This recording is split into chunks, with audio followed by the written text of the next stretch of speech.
Río Festner. This call is now being recorded. Se graduó en Ingeniería en Electricidad en la Universidad Nacional de Asunción, UNA, Paraguay.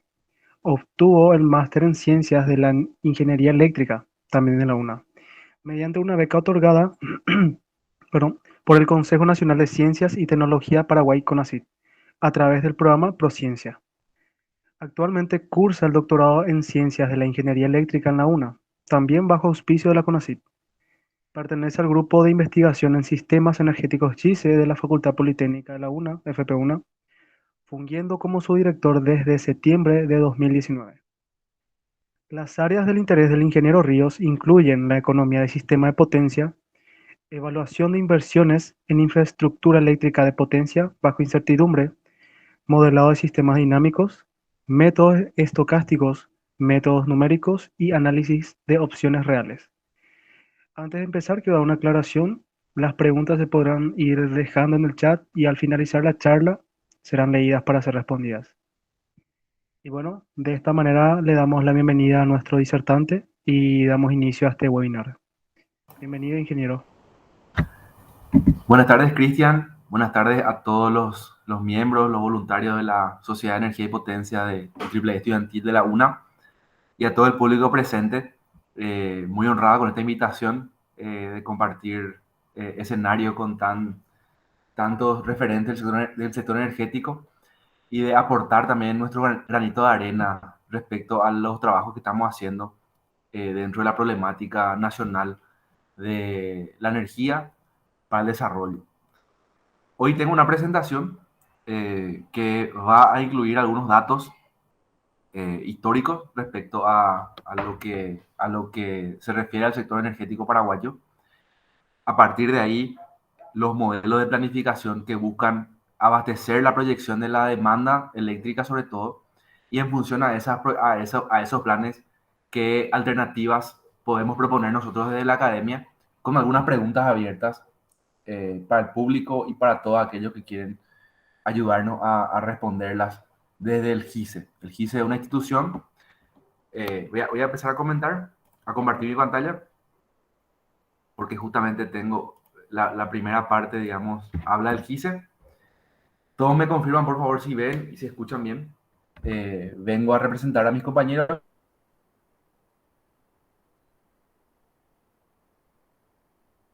quienes están ahí en la foto, que actúa en tres ámbitos bien claros, ¿verdad? Por un lado, las actividades de investigación, cuyos resultados son los que voy a mostrar hoy. También, desde el punto de vista académico, apoyamos cursos de maestría y de doctorado, también de especialización. Y por último, también actividades de extensión, sobre todo de asesoría de tesis para estudiantes de grado y de posgrado. Dentro de la línea de investigación que nosotros proponemos es que uno puede, bajo esas figuras, colaborar con nosotros, y además está resaltar de vuelta la invitación abierta para que todos para que todos puedan acercarse y ver cómo podemos colaborar juntos, porque creemos firmemente que todos tenemos algo que aportar, sobre todo desde donde venimos, la Universidad Nacional, de las carreras técnicas de ingeniería, las dos referentes que son la Facultad de Ingeniería, la Facultad Politécnica también, pero así también todas las demás universidades y en definitiva todos aquellos actores que buscan contribuir a nuestro sector energético, al fortalecimiento de nuestro sector energético. Entonces, comienzo con algunos números, como le dije. Nosotros somos el país de la energía renovable. Paraguay, en un 78%, produce energía que es limpia y renovable, entre hidroenergía, que es la principal, y biomasa, que ocupa el segundo lugar. Esto compone, digamos, lo que es la oferta de energía primaria, que proviene de datos del Viceministerio de Minas y Energía del año 2018. Existe un último balance que se publicó en 2019, pero los valores más o menos son los mismos, ¿vale? Y en ese sentido, justamente la característica de toda esa energía renovable, que representa el 78% de la oferta, es nacional. O sea que nuestro país tiene fuentes que son domésticas, autóctonas, son paraguayas, y además son limpias y renovables. Ahora, respecto a lo que es la demanda, el panorama es muy distinto, ¿verdad? ¿Por qué? Porque en un 76% casi, eh, lo que consumimos es o fuentes que son contaminantes o fuentes cuyo uso no es sostenible. Comenzamos por esta última parte, la biomasa, que en un 43% representaba la fuente energética de principal consumo. Por lo menos en 2018 eso se mantiene básicamente así hasta este año. Y en segundo lugar, el petróleo, lo derivado de petróleo que sostienen al sector transporte. Eh, entonces, el panorama cambia a ese respecto, ¿sí? Toda esa diferencia de hidroenergía, que era la principal desde el punto de vista de la oferta, evidentemente se va a algún lado, ¿verdad? Se va a la exportación en este caso y se queda en el tercer lugar lo que es el consumo de electricidad. Y en ese sentido también cambia el panorama de, bueno, respecto a lo que producimos y lo que consumimos, si bien era 78% nacional y renovable, en este caso lo nacional y renovable baja al 59% de lo que consumimos. Es producto del desbalance entre las magnitudes que hay de oferta y de demanda.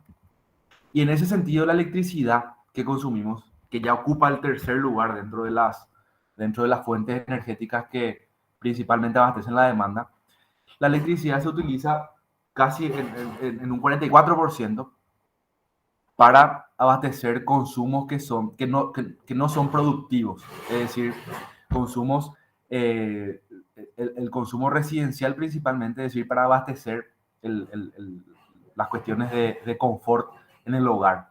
En el segundo lugar están otros consumos que representan particularmente la carga comercial y la demanda.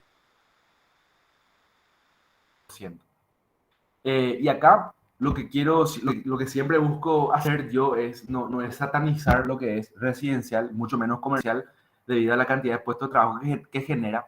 Solamente quiero resaltar, digamos, el desbalance que existe entre el potencial que tenemos de utilizar electricidad con fines productivos versus lo que finalmente se utiliza. ¿Por qué? Porque finalmente el consumo industrial representa, primero que nada, mano de obra, mejores oportunidades de trabajo para la gente y sobre todo una matriz de producción y una matriz, digamos, económica, ¿sí? Mucho más diversificada y mucho más compleja. Entonces, somos el país de la oportunidad, somos el país del potencial, pero eso en la realidad todavía no podemos concretarlo. Y justamente ese es, digamos, la principal motivación detrás del trabajo del GISE, es tratar de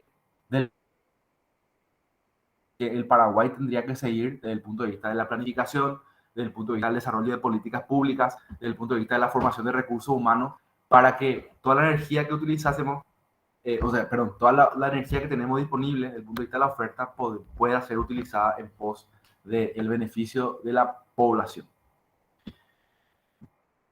Y en ese sentido, cuando vemos a lo que mueve al sector industrial, vemos que de todo lo que consume de energía el sector industrial, el 84% es biomasa, que como le dije, es una fuente que no está utilizándose de manera sostenible y que existen esfuerzos desde el punto de vista de políticas públicas para comenzar a regular su uso. Hay un proyecto de certificar la biomasa que se utiliza con fines energéticos que está empezando a andar, pero evidentemente eso tiene que estar acompañado de un ritmo de control y de supervisión muy estricto, porque el ritmo de utilización es muy alto, ¿verdad? Entonces, seguimos con este panorama y esperamos que en los próximos años se revierta y pueda, digamos, la electricidad también empezar a hacer el equilibrio al respecto, ¿verdad? Entonces, la pregunta está justamente cómo hacer para revertir esa situación, ¿verdad? ¿Cuál es el tema con nuestra electricidad? ¿Por qué durante casi 50 años, desde que digamos, se firmó el Tratado de Itaipú, ya comenzó a operar a Caraíba en la misma época, tenemos más o menos medio siglo ya de gran superávit de generación hidroeléctrica limpia y renovable, que como política siempre sostuvimos la exportación, ¿verdad? Entonces, ¿cuál es el asunto para que en 50 años no hayamos podido todavía dar ese salto y empezar a utilizar la energía acá? Y evidentemente acá es una pregunta polémica, Y evidentemente este servidor, desde su punto de trabajo, no va a tener todas las respuestas porque esto trasciende al sector energético. Esto involucra a la política de Estado, esto involucra a la política económica y demás. Entonces, lo que planteamos nosotros del GISE es analizar, bueno, desde el punto de vista energético, cuáles serían las condiciones al menos para empezar a facilitar la discusión en los otros sectores. Y en ese sentido es que nosotros nos enfrentamos también en la próxima década a una coyuntura que va a ser muy favorable, podría ser muy desfavorable. Todos estarán familiarizados, digamos, con la parábola de las vacas gordas y las vacas flacas, ¿verdad? Esos 50 años que yo mencionaba representan de alguna forma una época de vacas gordas respecto a disponibilidad de generación de electricidad. Solamente considerando el crecimiento tendencial, es decir, el crecimiento basado en una preponderancia del residencial y del comercial, solamente eso implicaría que a partir de la década del 2030 nosotros necesitemos nuevas fuentes de generación, ¿sí? Inclusive si es que nosotros propusiésemos algún tipo de política de industrialización en base a la electricidad, esa demanda puede crecer inclusive más de lo esperado y puede adelantarse esa fecha, ¿verdad? Este es un gráfico que muestra una proyección de demanda máxima que extraje del Plan Maestro de Generación 2021-2040 de la ANDE, en donde hay dos escenarios, un escenario de crecimiento económico bajo, un escenario de crecimiento económico medio, y básicamente las proyecciones lo que hacen es retrasar o adelantar el punto a partir del cual vamos a necesitar nueva generación. Lo importante acá es que definir que de hecho sí o sí vamos a necesitar nueva generación. Si es que no hacemos inclusive nada con nuestra matriz de consumo. Si es que impulsamos industrialización, igual vamos a necesitar inclusive más todavía, ¿verdad? Y eso es importante atendiendo a que, bueno, tenemos por lo menos 10 años para comenzar a prepararnos, ¿verdad? Y comenzar a ver los mecanismos técnicos, regulatorios y económicos que podrían facilitar el ajuste de la capacidad instalada en nuestro país, ¿verdad? De hecho, existe una referencia muy importante que es efectivamente el Plan Maestro, que promueve obras por alrededor de 2.200 megavatios entre tecnologías centrales hidroeléctricas, pequeñas centrales hidroeléctricas, centrales solares fotovoltaicas y baterías. En ese sentido, la implementación de ese plan, ¿sí? Podría aliviar el hecho de la intersección de las curvas de oferta y demanda para la próxima década y postergarla por otros 10 años, ¿verdad? A partir del 2040 recién preocuparnos y con eso sostener todavía el tema de la industrialización y el uso efectivo de la electricidad, ya que vamos a tener todavía disponibilidad. Ahora, hay cuestiones que analizar al respecto. Primero que, ¿por qué? Desde el punto de vista de las inversiones, perdón, mejor dicho, desde el punto de vista de la señal que utilizamos para poder diseñar estos planes, la señal es la demanda. La demanda tiene un comportamiento que es naturalmente incierto y depende de factores que pueden ser la temperatura, puede ser el movimiento económico, puede venir una pandemia que puede hacer que la demanda se reprima durante un año, o puede haber una buena cosecha de soja que haga que haya mucha plata en el país, que haga que la gente construya nuevas casas, adquiera nuevos electrodomésticos y eso aumente la demanda más de lo previsto. Es muy volátil el comportamiento de la demanda en sus dos formas de análisis, digamos. Está la demanda máxima, pero también está el firme también, ¿sí? Y en ambos casos es que se prevé, se observa según los datos históricos un comportamiento incierto. ¿Y por qué es importante analizar el comportamiento de la demanda desde un punto de vista de incertidumbre? Y sencillamente porque el análisis del punto de vista de incertidumbre puede generar escenarios de probabilidades de años a partir del cual se va a necesitar la nueva obra. Es decir, podríamos, según un caso base, necesitar en el año 2033, digo un ejemplo, en el año 2033 una central de 200 megavatios, ¿verdad? Pero si la demanda crece más de lo esperado, eso podría adelantarse al año 2031, por ejemplo. O en todo caso, si crece menos de lo esperado, podríamos esperar hasta 2035. Y finalmente, ¿por qué es importante tener este escenario de posibilidades bien delineado? Sencillamente porque las obras de generación son muy costosas. Son muy costosas para cualquier tipo de empresa y más para la ANDE, atendiendo a, sobre todo, el aspecto, digamos, de manejo de los ingresos de la ANDE en términos de tarifas. La ANDE es una empresa que no controla los gastos que tiene, en el sentido de que la compra de energía principalmente se basa en dólares y la ANDE no controla el tipo de cambio. A veces puede venir un tipo de cambio que es muy contraproducente, ¿verdad? Y por otro lado, tampoco controla las tarifas que se le cobra al usuario, ¿sí? Porque la ANDE no tiene la atribución de modificar eso. Entonces está en una situación un poco apretada y tiene que solventar estas obras muy costosas, ¿verdad? En términos de lo que es de lo que son estos 2.200 megavatios, el costo total asciende aproximadamente a entre 2.000 y 2.500 millones de dólares. A eso hay que sumarle obras de transmisión y de distribución para poder acercar esa energía a los centros de consumo. Sabemos que las centrales de generación no siempre están donde la demanda donde se consume la electricidad, hay que traerla, ¿verdad? Entonces, el total del plan, ya sea generación, transmisión y distribución, suma aproximadamente 9.000 millones de dólares. Sobre un periodo, sí, de 20 años. Entonces tendríamos una razón de 500 millones de dólares por año aproximadamente, ¿verdad? Un poco menos, que significa una erogación muy cuantiosa para la ANDE. Y en ese sentido es que nosotros, de nuestra posición académica, es que queremos desarrollar planes que consideren la naturaleza incierta de la demanda, de manera a poder ver qué alternativa hay al respecto y ofrecer otro tipo de insumo, un insumo alternativo, ¿sí? Y en ese tema, ¿verdad? Tengo estos primeros apuntes, ¿verdad? El tema de cuáles son los aspectos que define la naturaleza de la variable clave que es la demanda. La incertidumbre ya mencionamos. También está el factor de carga. Nosotros tenemos un factor de carga que es relativamente bajo, por debajo del 60% en los últimos años, lo que significa básicamente que la relación entre la demanda media y la demanda máxima es baja. Y eso implica que necesitamos la mayor parte de la energía, o sea, la mayor cantidad de energía que necesitamos, la demanda máxima, ocurre durante pocas horas durante el año. Es decir, hacemos horas que son cuantiosas solamente para abastecer un pico que dura pocos años, pocas horas dentro de un año. Luego acá está la precisión de los datos, ¿verdad? De la financiación del plan maestro. Solo la generación vale 3.573 millones de dólares. Si sumamos lo que es distribución, transmisión, también las cuestiones de automatización, ¿sí? Y de tecnología, sumamos 8.862, ¿verdad? Y a partir de ahí, bueno, ¿cuáles son las alternativas más allá del plan maestro, ¿verdad? Que podríamos analizar para poder ver cómo diversificar nuestra oferta.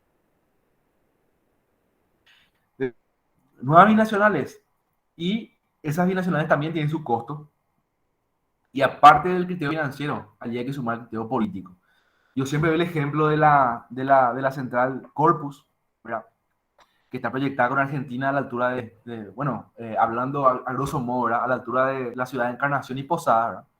Eso implicaría que se inunde una gran parte de lo que es la costa del departamento de Itapúa y la provincia de Misiones. Y esa tierra nosotros sabemos que es una tierra súper productiva para nosotros, desde el punto de vista agroganadero, ¿verdad? Agricultura sobre todo, en la parte de Itapú. Y bueno, sería reemplazar agricultura que nos genera ya divisas por electricidad. Y bueno, ¿cuál es la relación ahí costo-beneficio? Primero. Y luego lo que nuestros vecinos quieren, que también tienen sus propios fines productivos allí. Pero más allá de eso, la provincia de Misiones tiene una cuestión ambiental muy fuerte. Y de hecho hay un referéndum en contra del pueblo de la provincia de Misiones a nuevos embalses que pueden inundar territorio productivo o territorio sobre todo de conservación ambiental, bosques, que la reserva boscosa más importante de Argentina está en Misiones.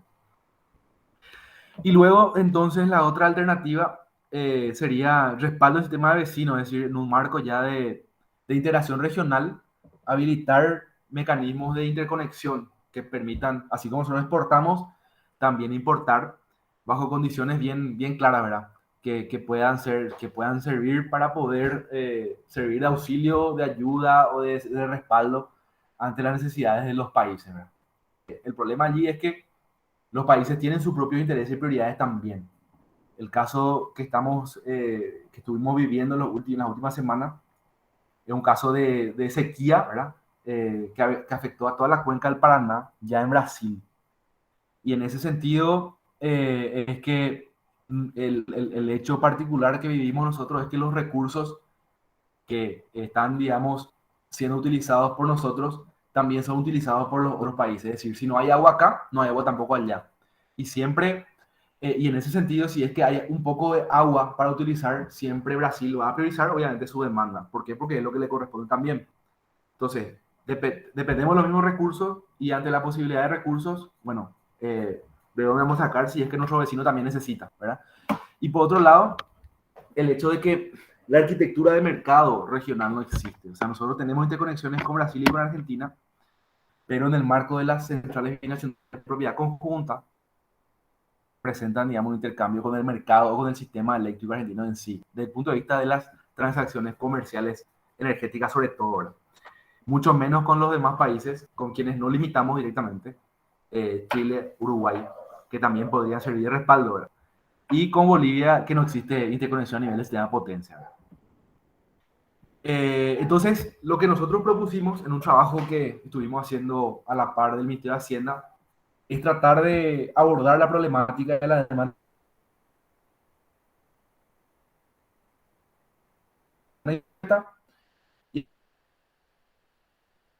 y de Paraguay abasteciendo su demanda solo, ¿sí? Con la frontera cerrada, digamos, y a Paraguay abasteciendo, digamos, su demanda no solamente con los recursos cambios, ¿verdad? Nosotros analizamos solamente obras de la maestro, ¿sí? Suponemos que van a haber los recursos para ejecutar esas obras y suponemos que existe una arquitectura de intercambio regional, ¿verdad? Para ver, bueno, en ese sentido, cómo podríamos, cuáles serían los escenarios de abastecimiento, para poder ofrecer una respuesta a ese planteamiento que estaba en la diapositiva anterior. Y acá es que tenemos digamos, un aspecto teórico respecto a los tipos de modelado que existen. Está el tipo determinístico que ofrece un solo resultado en función a una proyección de las variables de entrada.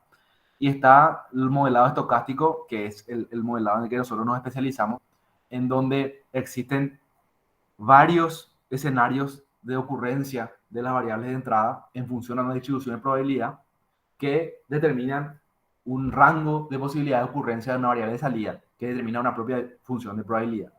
Eso permite encontrar evidentemente un valor esperado, así como el escenario determinístico, pero también una probabilidad de ocurrencia de los escenarios favorables y desfavorables.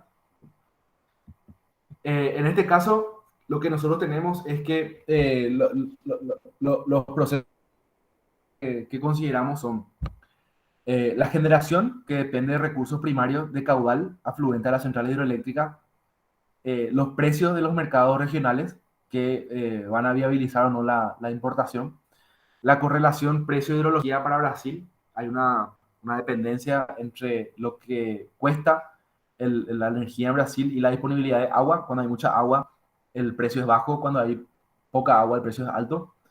Y luego las fallas del sistema, ¿verdad? Por el lado de la demanda, existen 4 bloques: demanda máxima, demanda alta, demanda media, demanda baja, y un intervalo de tiempo semanal. Lo que nosotros hacemos es establecer una serie de escenarios de ocurrencia de las variables inciertas y resolvemos un modelo de despacho de mínimo costo, ¿verdad?, en función de los recursos que existen para abastecer los 4 bloques de demanda en los 3 nodos de Paraguay. Central, que representa Asunción; este, que representa el Itaipú y Ciudad del Este; y sur, que representa y Yacyretá. El resto de la demanda del país se agrega en Asunción por una cuestión de simplicidad de modelado. Este es un ejemplo de cómo organizamos la demanda. Esta es digamos, el gráfico de la izquierda arriba. Es la demanda horaria de la primera semana de 2018, 168 horas. Y para resolver el flujo de potencia que le corresponde a esa semana, lo que hacemos es ordenar la demanda de mayor a menor, y según una cantidad específica de horas encontramos el promedio que determina la demanda de bloque máximo, de bloque alto, de bloque medio, de bloque bajo. Eso hacemos para todas las semanas dentro de un periodo 2018-2020 para tener los resultados de despacho, cuantificar el despacho de las centrales hidroeléctricas, cuantificar el despacho de las importaciones y encontrar sobre todo el nivel de energía no suministrada que podríamos esperar al respecto. Entonces, el primer resultado que tenemos es un resultado que no considera obras, por un lado, y tampoco considera la apertura de los sistemas regionales, ¿verdad? En este sentido, lo que vemos es un escenario sin plan maestro y sin interconexiones, justamente para empezar a comparar qué es lo que sucede cuando eso ocurre, ¿verdad? Entonces, aquí lo que vemos es que de todas las realizaciones que realizamos, ¿verdad? Para la demanda máxima sobre todo, que es P1, que es lo que está arriba a la izquierda, en el 2043, el 100% de las semanas, esto incluye inclusive semanas donde la demanda máxima puede ser muy baja, por ejemplo en verano, perdón, en invierno, inclusive esas demandas muy bajas son las que van a ser insatisfechas, ¿sí? Y en 2043 es de los casos, y lo que vemos es que a partir de 2028, a ver si puedo poner el puntero, lo que vemos es que a partir de 2028 ya hay escenarios en los cuales para algunas semanas la demanda máxima ya es insatisfecha, ¿sí? Por lo menos claro, esto es la cantidad de veces o la cantidad de realizaciones en lo que ocurre, sobre todo las realizaciones, ¿verdad? Entonces por acá, por lo menos una o dos realizaciones ya existe demanda insatisfecha, demanda máxima, ¿sí? Entonces, claro, en 2028 ya empieza a haber, y así sucesivamente, la demanda alta a partir de 2030, la demanda media a partir de 2031 y la demanda baja a partir de 2032, ¿sí? Eso es importante, ¿por qué? Porque inclusive para la demanda mínima, ¿verdad? Ya seríamos, digamos, ya tendríamos incapacidad de suministrar, y puede ser eso debido de vuelta, acuérdense que no solamente la demanda es estocástica, sino que también la oferta. Puede ser escenarios en donde la demanda crezca más de lo esperado por una cuestión de temperatura, por ejemplo, una semana particularmente calurosa, donde además no haya, por ejemplo, agua en la central hidroeléctrica con limitaciones para generar. Luego vemos, y este es, digamos, el equivalente energético, ¿sí? Para el percentil 95 de déficit, ¿verdad? Nosotros cuantificamos todo el déficit que puede ocurrir durante todo el periodo de simulación, de 2018 hasta 2050, y ordenamos eso según la magnitud del déficit, y en el percentil de déficit más 95, de déficit más alto, nosotros encontramos que a partir de 2034 ya es significativa la cantidad de energía, inclusive un poco antes, ¿sí? Ustedes ven acá, ya existe un rojo a partir de 2028-29, en consonancia con lo que vimos anteriormente. Entonces, sin obras, ¿verdad? En coherencia con lo que la ANDE misma plantea, a partir de fines de esta década ya podríamos tener problemas bajo escenarios extremos, ¿verdad? Que van a ir progresando en la entrada de la siguiente década. Luego vemos qué es lo que sucede con la implementación del plan maestro, pero sin la posibilidad de importar todavía. Y acá lo que vemos es básicamente una diferencia de 4 años entre la situación de déficit, digamos, 100%, nosotros para la carga máxima, ¿verdad? Nosotros vemos que en 2047 recién se tendría todos los escenarios fallando, ¿verdad? Para la carga máxima con el plan maestro inclusive, a diferencia de 2043 que decía el escenario sin plan maestro. Son 4 años de diferencia. Para el caso, digamos, de a partir de cuándo ocurre, o a partir de cuándo es mayor que cero por lo menos el déficit, vemos que el comportamiento es razonablemente igual, ¿verdad? Esto comienza a partir de 2029, 2030, para la carga alta a partir de 2031, 32 y así sucesivamente. Es decir, que las obras del plan maestro, que puede ser por una cuestión de factor de carga de las nuevas obras, provisión de energía firme, afluencia de recursos primarios, etcétera, sirven para amortiguar, ¿sí? Pero el nivel de impacto depende de la incertidumbre de las variables y de la provisión de energía firme de estas nuevas obras. Esta es el diagrama o el gráfico de despacho de estas nuevas centrales, ¿verdad? Ustedes ven que acá están proyectados Iguazú, las PCH, la energía solar, ¿sí? Y eso hace que la energía no suministrada del déficit para el percentil 95 de déficit más alto ocurra recién a partir de 2038, con valores más significativos. Es decir, sirve el plan maestro, definitivamente. Pero eh, tenemos que tener en cuenta esos escenarios de incertidumbre y sobre todo, en todo caso, definir que va a existir una probabilidad de que eso igual arroje escenarios donde la demanda crezca más de lo esperado para ver de vuelta cómo controlar esos escenarios. Entonces, las conclusiones preliminares a este respecto, el paquete basado en dos tecnologías del plan maestro, ¿verdad? Pequeñas centrales hidroeléctricas y paneles fotovoltaicos ayudan a retrasar 4 años la situación de déficit versus la situación sin obras, ¿sí? Y acá está, digamos que se pueden hacer, digamos, análisis al respecto de la demanda, la tasa de crecimiento de la demanda que se considera respecto al potencial disponible. El plan maestro tiene una premisa de que se utiliza solamente fuentes autóctonas y renovables, y la demanda sigue, y esto representa definitivamente una capacidad limitada, ¿verdad? Pero en ese sentido es que el análisis que se podría hacer es por el lado de la demanda, entonces, para tratar de analizar un poco, bueno, cuáles son las premisas de demanda que hay que prever para que lo que tengamos entonces encaje, ¿verdad? O en todo caso, necesidad de explorar otras fuentes de generación más allá de las renovables nomás, ¿verdad?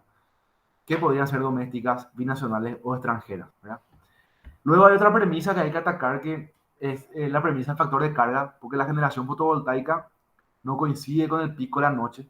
O sea, hay mucha capacidad fotovoltaica instalada, casi 1600 megavatios, que sirven para el mediodía, pero que después de la noche, evidentemente, se apaga. Y por el lado, para poder analizar también como una oportunidad de trabajo, ¿verdad? La premisa del factor de carga, entonces necesidad de gestionar la forma de la curva de carga, ¿verdad? Más almacenamiento por el lado de la oferta o por el lado de la carga tarifa diferenciada que hagan que se aplane la curva. Estamos en pandemia, ¿verdad? El lenguaje pandémico, aplanar la curva sería tratar de pasar algunos usos de la noche durante el resto del día, por ejemplo, ¿verdad? Luego, el tercer caso que hicimos correr con plan maestro y con sistema abierto, es decir, con la posibilidad de importar electricidad desde Brasil y Argentina, vemos que el comportamiento es, digamos, totalmente suavizado, ¿verdad? La ocurrencia, digamos, de fallas para la situación de carga máxima no supera el 50% para el 2050. Y bueno, empieza mucho más tarde, ¿verdad? Empieza a partir de 2034, 2035 aproximadamente, recién, ¿verdad? Y eso se debe evidentemente a lo que vimos, ¿verdad? Para la situación de demanda que nosotros proyectamos, una demanda que mantiene el factor de carga 2018 durante todo el periodo de simulación, ante una falta al mediodía, por ejemplo, si se puede traer de Argentina a Brasil, bueno, se trae de Argentina a Brasil y eso limita mucho la energía suministrada que podríamos tener dentro del sistema, ¿verdad?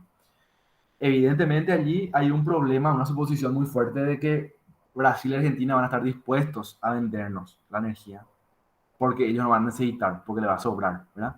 Pero como les dije, sirve por lo menos para ilustrar que hay una solución si es que la integración regional es una realidad, podríamos tener alguna alternativa para poder abastecernos en esos periodos de gran demanda. Y en ese sentido vemos que el déficit que estaba proyectado todo en rojo, digamos, en la situación anterior, ¿verdad? Ahora es reemplazado directamente con importaciones desde Brasil en verde claro y con Argentina en azul claro, ¿verdad? Es decir, todo lo que nos falta traemos de allá en esa proporción que depende de la línea de transmisión, ¿verdad? Tenemos mejor interconexión con Brasil, por eso traemos más de Brasil que de Argentina, también por una cuestión de precio, ¿verdad? Pero principalmente interconexión. Y el déficit es mínimo, ¿sí? Lo rojito que se ve ahí arriba es muy chico y se limita a situaciones en las que las líneas fallan o los mercados están indisponibles por falta de recursos o por lo que fue.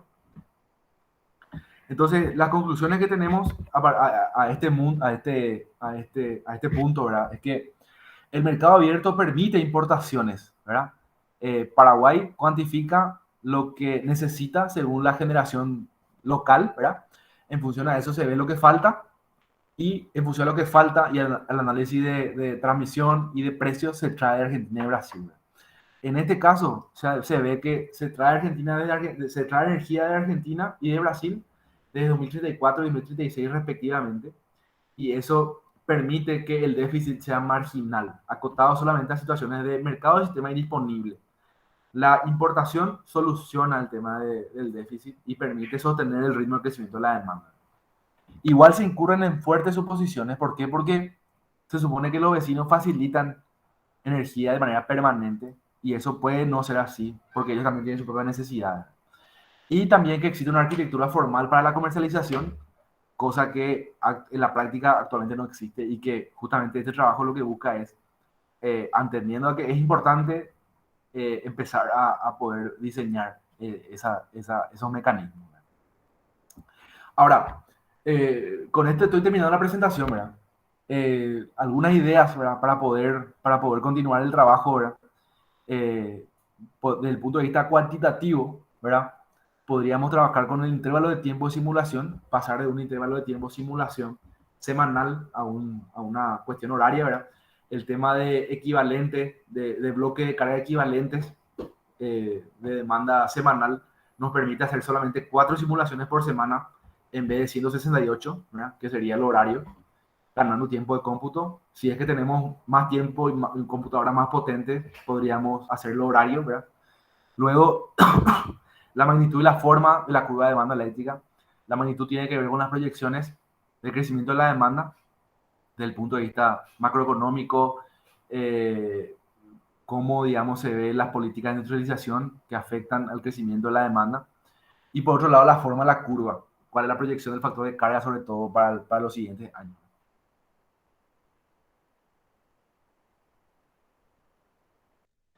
Desde el punto de vista también de horas por año, ¿verdad? Y en ese sentido es que se podría hacer un análisis, bueno, de qué pasa si o cuánta energía puede faltar si es que esas horas entran o tarde o temprano, ¿verdad? También cuántos recursos necesitan para completar eso.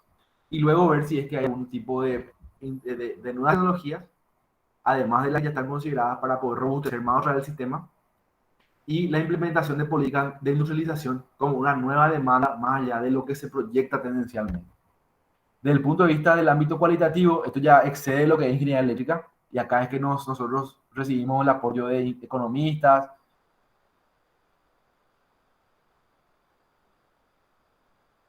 de abogados,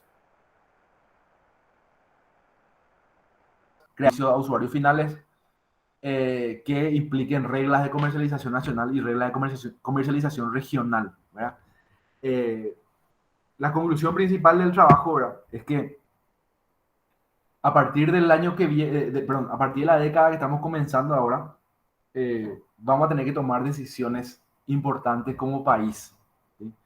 No vamos a poder tener más todo, ¿sí? No vamos a poder tener energía, no vamos a poder prender nuestro aire cuando queramos, no vamos a poder planchar cuando queramos, etcétera. O sea, el impacto que yo pueda causar va a afectarle a alguien, mismo sea la ANDE incurriendo en muchísimos gastos para construir nuevas centrales, ¿sí? En todo caso, lo que quiere hacer el trabajo es facilitar la discusión y proponer alternativas, sabiendo que la electricidad es nuestro activo principal, es limpio, renovable y abundante hasta el momento. Entonces queda nuestra cancha prepararnos para esos escenarios y tener las soluciones listas para poder ejecutarlas en su momento. Eso es todo. Muchas gracias.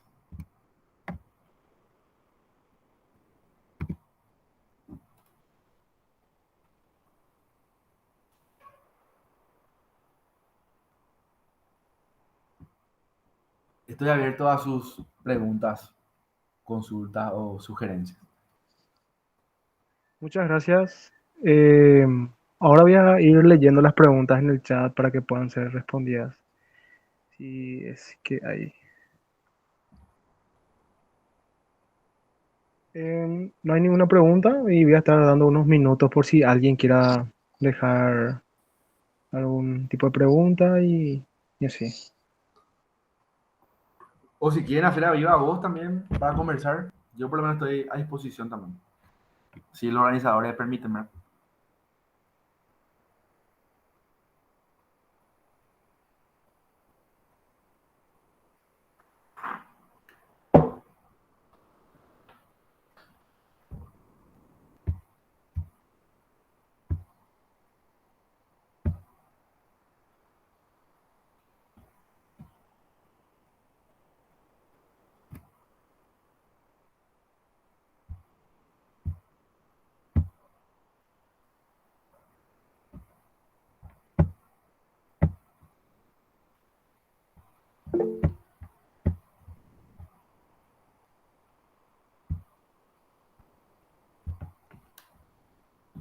Acá Ingeniero, tengo una tenemos una pregunta pregunta. sí, de Luz María Gaona Cabrera, ¿verdad? Dice, ¿en qué caso es factible aplicar una metodología basada en sistemas dinámicos para un plan de energía alternativa, ¿verdad? Eh, bueno, desde el punto de vista teórico, el modelado con sistemas dinámicos lo que permite es tratar de analizar las variables de estado del sistema en atención a cambios eh, instantáneos, repito, al tiempo, ¿verdad? Por ejemplo, cuánta capacidad se ajusta en el sistema en respuesta a la tasa de inversión que existe año a año, por ejemplo. Entonces, en el caso en el que uno quiere analizar la proyección de capacidad instalada durante un periodo de simulación dado como respuesta a una tasa de inversión, ¿sí? En ese caso, se puede aplicar sistemas dinámicos y en ese sentido, la tasa de inversión dependería de la tecnología, que puede ser una energía alternativa, así como menciona Luz, y los costos de generación, ¿verdad? Entonces, se cuantifica la necesidad del sistema comparando siempre demanda con oferta. Eso determina cuánta oferta hace falta y en función de los tiempos de construcción se puede definir, bueno, en función de lo que necesitamos, en función a cuánto cuesta y en función a cuánto tiempo cuesta, tarda construirse, lo que tenemos que invertir hoy es tanto por ciento. Y eso se analiza dinámicamente año a año, las tasas se pueden ajustar y el resultado es algo efectivamente dinámico. ¿Por qué? Porque la tasa variable respecto a las necesidades variables permiten tener un comportamiento variable y sobre todo ajustable según las necesidades. En ese caso, por ejemplo, yo recomendaría utilizar el sistema dinámico.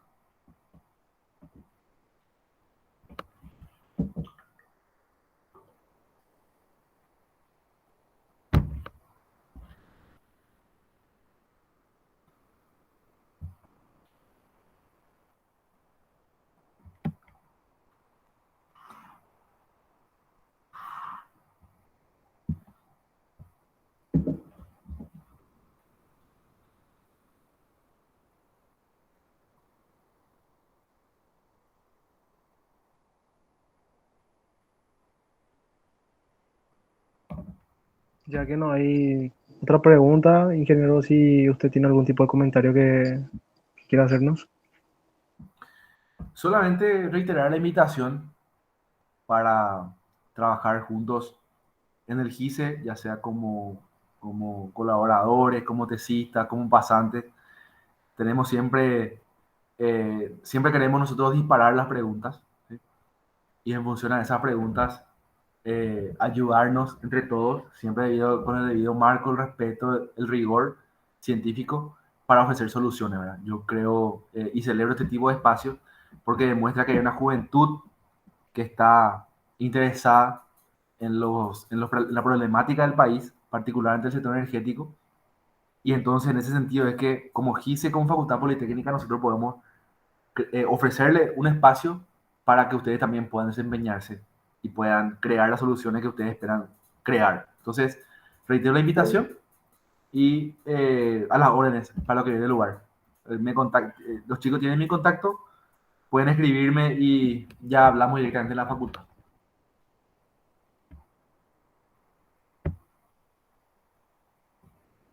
Muchas gracias, ingeniero. Y antes del cierre, quisiera pedirle a todos que prendan sus cámaras para quitarnos una foto, por favor. Sí, es que puede.